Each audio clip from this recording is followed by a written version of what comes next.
আসসালামু আলাইকুম। প্রিয় চাকরি প্রত্যাশী ভাই বোনেরা সবাই কেমন আছেন? আশা রাখি সবাই ভালো আছেন। বরাবরের মতো আজকের একটি নতুন চাকরি বিজ্ঞপ্তি নিয়ে হাজির হয়েছি। এটি হচ্ছে স্বাস্থ্য ও পরিবার কল্যাণ মন্ত্রণালয় থেকে একটি নতুন নিয়োগ বিজ্ঞপ্তি প্রকাশ করা হয়েছে। এখানে আপনারা উচ্চ মাধ্যমিক পাশে, মাধ্যমিক পাশে এবং স্নাতক পাশে আবেদন করতে পারবেন। এই বিজ্ঞপ্তিটি প্রকাশ করা হয় 3 জুন 2024। এটি বিস্তারিত সকল কিছু জানিয়ে দেওয়ার চেষ্টা করব। আশা করি ভিডিওটি মনোযোগ সহকারে শেষ পর্যন্ত দেখার চেষ্টা করবেন। আর আরেকটি কথা, যদি আমাদের চ্যানেলে নতুন হয়ে থাকেন অবশ্যই আমাদের চ্যানেলকে সাবস্ক্রাইব করবেন। অলরেডি সাবস্ক্রাইব করা থাকলে অসংখ্য ধন্যবাদ। আমি ভিডিও শেষে এটির আবেদনের সময়সীমা বলে দেব, আপনারা অবশ্যই ভিডিওটি মনোযোগ সহকারে শেষ পর্যন্ত দেখার চেষ্টা করবেন। প্রথমে আমরা দেখবো এখানে পদের নাম কি। 1 নম্বরে পদের নাম দেখতে পাচ্ছি 7 মুদ্রাক্ষরিক কাম কম্পিউটার অপারেটর, গ্রেড হচ্ছে 13তম, বেতন স্কেল হচ্ছে 11,000 থেকে 26,590 টাকা। এখানে আপনারা অনুর্ধ হচ্ছে 30 বছর, আর বিভাগীয় প্রার্থীদের ক্ষেত্রে বয়সীমা হচ্ছে 40 বছর পর্যন্ত শিথিলযোগ্য। এখানে মোট নিয়োগ দেওয়া হয়েছে 3 জন।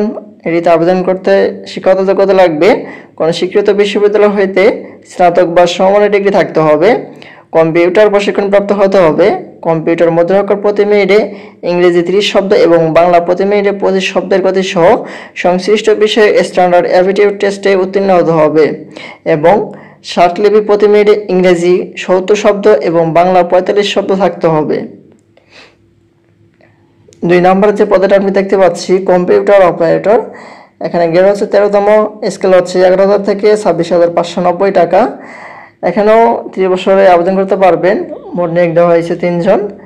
এটিতে আপনারা বিজ্ঞান বিভাগে স্নাতক বা সমমানের ডিগ্রি থাকতে হবে স্বীকৃত বিশ্ববিদ্যালয় হইতে।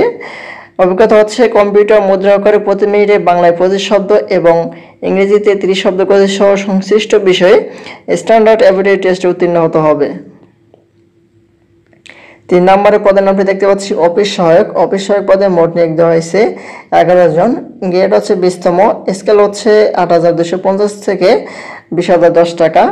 এখানে আপনারা মাধ্যমিক পাশে আবেদন করতে পারবেন। মাধ্যমিক স্কুল সার্টিফিকেটে বা সমমানের কথা বলা হয়েছে স্বীকৃত বোর্ড হতে। আর এখানে যে সকল জেলার প্রার্থীগণ আবেদন করতে পারবেন বলা হয়েছে ঢাকা, গাজীপুর, মানিকগঞ্জ, মুন্সিগঞ্জ, নারায়ণগঞ্জ, নরসিংদী, ফরিদপুর। এখানে প্রায় সকল জেলাগুলো দেওয়া হয়েছে। আপনারা কোন কোন জেলা থেকে আবেদন করতে যাচ্ছেন অবশ্যই জেলাগুলো দেখে নেবেন, তাহলে আপনাদের জন্য সুবিধা হয়ে যায় যে কোন কোন জেলা থেকে আপনারা আবেদন করতে চাচ্ছেন এটিতে। আর এখানে বলা হয়েছে যে তবে এতিম ও প্রতিবন্ধী কোঠায় সকল জেলার প্রার্থীগণ আবেদন করতে পারবেন। এখন আমরা দেখব এটিতে আবেদনের সময়সীমা। এটিতে আপনারা কিভাবে আবেদন করবেন এখানে বিস্তারিত দেওয়া হয়েছে দেখতে পাচ্ছি যে পরীক্ষা অংশগ্রহণে ইচ্ছুক প্রার্থীগণ http://mefwd.teletalk.com.bd ওয়েবসাইটে আবেদনপত্র পূরণ করবেন। এই ওয়েবসাইটটি আমি ডিসক্রিপশন বক্সে দিয়ে দেবো। আপনারা যদি আবেদন করতে চান এই লিঙ্কে ওয়েবসাইটে প্রবেশ করে আবেদন করে নেবেন।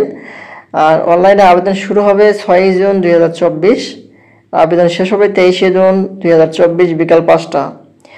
আর এখানে আপনারা এটিতে আবেদন করতে হলে আবেদন ফি লাগবে বলা হয়েছে যে 1 নং 2 নং ক্রমিকের জন্য পরীক্ষার ফি বাবদ হচ্ছে 200 টাকা ও টেলিটক সার্ভিস চার্জ বাবদ হচ্ছে 23 টাকা সহ অফেরতযোগ্য মোট 223 টাকা এবং 3 নং ক্রমিকের জন্য হচ্ছে 100 টাকা এবং 12 টাকা হচ্ছে চার্জ, সব মিলে হচ্ছে 112 টাকা। এটিতে হচ্ছে আবেদন ফি। এই হলো হচ্ছে স্বাস্থ্য শিক্ষা পরিবার কল্যাণ বিভাগের স্বাস্থ্য ও পরিবার কল্যাণ মন্ত্রণালয় থেকে একটি নতুন নিয়োগ বিজ্ঞপ্তি। আজকের মতো এই পর্যন্ত, সবাই ভালো থাকবেন। পরবর্তীতে নতুন নিয়োগ বিজ্ঞপ্তিগুলো পেতে এবং সকল চাকরির আপডেটগুলো পেতে আমাদের চ্যানেলটিকে সাবস্ক্রাইব করে পাশে থাকবেন। ধন্যবাদ সবাইকে।